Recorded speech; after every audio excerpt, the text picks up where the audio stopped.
부자 행동 따라하기 돈 공부. 오늘은 부동산 계약 시 사기 유형과 등기 사항 전 부증명서, 다른 말로 등기부등본은 공신력이 없다는 것과 부동산 거래 시 사기 피해 예방하는 방법에 대해서 살펴보는 시간을 가져보도록 하겠습니다. 등기 사항 전 부증명서를 믿고 부동산 거래 시 사기를 당해도 대체적으로 1년 뒤에부터 법원으로부터 소장을 받는 경우가 많아서 사기 피해 가족들이 더욱 당혹스러운 피해들이고, 또한 법원으로부터 구제도 받을 수 없어 순식간에 폐가 망신하는 경우가 많은 부동산 사기 유형들입니다. 첫 번째가 혼인신고서를 위조하는 유형입니다. 사실혼 관계에 있는 여자가 혼인신고서를 위조하여 사실혼 남자의 부동산을 상속받은 것처럼 위조하여 상속자의 지위를 부여받아 부동산을 매매하는 유형에 걸리는 경우입니다. 실제로 아파트의 상속자는 따로 있는 경우입니다. 등기사항 전부 증명서만 보고 깨끗하다고 믿고 거래했다가 살고 있던 집에서 1년 만에 쫓겨나는 경우 많습니다. 법으로도 구제가 안 됩니다. 두 번째 사기 유형은 전 부동산 주인이 등기사항 전 부증명서에 저당권을 말소하는 위조를 하는 유형입니다. 저당권이나 압류 같은 문제가 발견되지 않게끔 위조하여 부동산 아파트, 빌라, 상가, 오피스텔 등을 파는 사기를 치는 유형입니다. 차후 은행으로부터 경매 통지서를 받고 대법원까지 소송을 해보지만 소송에 패소합니다. 이렇듯 등기사항 전 부증명서만 보고 거래했다가 집을 빼앗기는 사례가 많이 있습니다. 부동산 거래 시 사기치는 유형을 살펴봤고요. 다음은 대한민국 등기사항 전 부증명서가 왜 공신력이 없는지 살펴보겠습니다.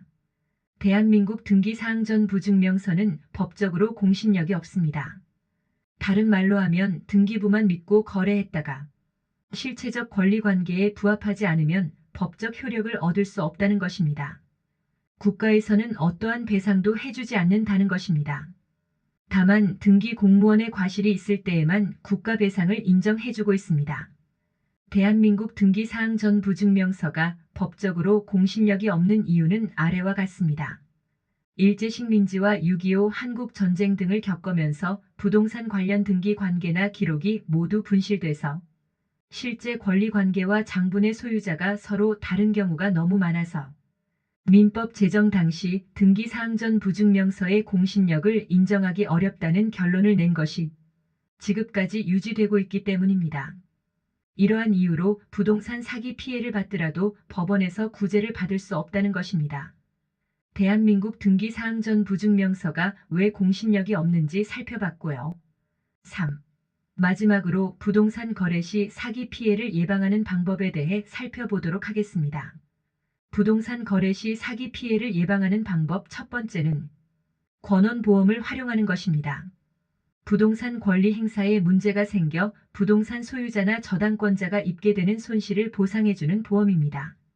권원보험을 들면 부동산 등기사항 전 부증명서, 등기권리증 등 서류를 위조해 발생된 사기 피해, 즉 손실 또는 손해를 보상받을 수 있습니다. 보험비는 매매가 3억 기준 약 15만 원 선입니다. 부동산 거래 시 사기 피해 예방하는 방법 두 번째는 계약서 특약을 활용하는 방법입니다. 등기사항 전 부증명서의 사기 폐해를 방지하기 위해서는 계약서에 부동산 주인의 채무, 소유권 관련한 특약을 설정해 두어야 합니다. 부동산 주인이 등기사항 전 부증명서를 위조해 근저당을 숨기거나 소유관계를 변경하는 등의 문제가 생긴다면 즉시 계약 해지 및 보증금을 반환하도록 하는 내용을 특약으로 설정해 놓는 것입니다. 만약 부동산 주인이 특약 사항을 이행하지 않는다면 소송을 해서 돈을 돌려받는 방식입니다. 예상. 부자 행동 따라하기 부동산 투자. 오늘은 부동산 계약 시 사기 유형과 등기 사항 전 부증명서는 공신력이 없다는 것과 부동산 거래 시 사기 피해를 예방하는 방법에 대해서 살펴보는 시간을 가져보았습니다. 감사합니다. 다음에 또 뵙겠습니다. 지금까지 황금낚시였습니다. 좋아요, 구독 부탁해요.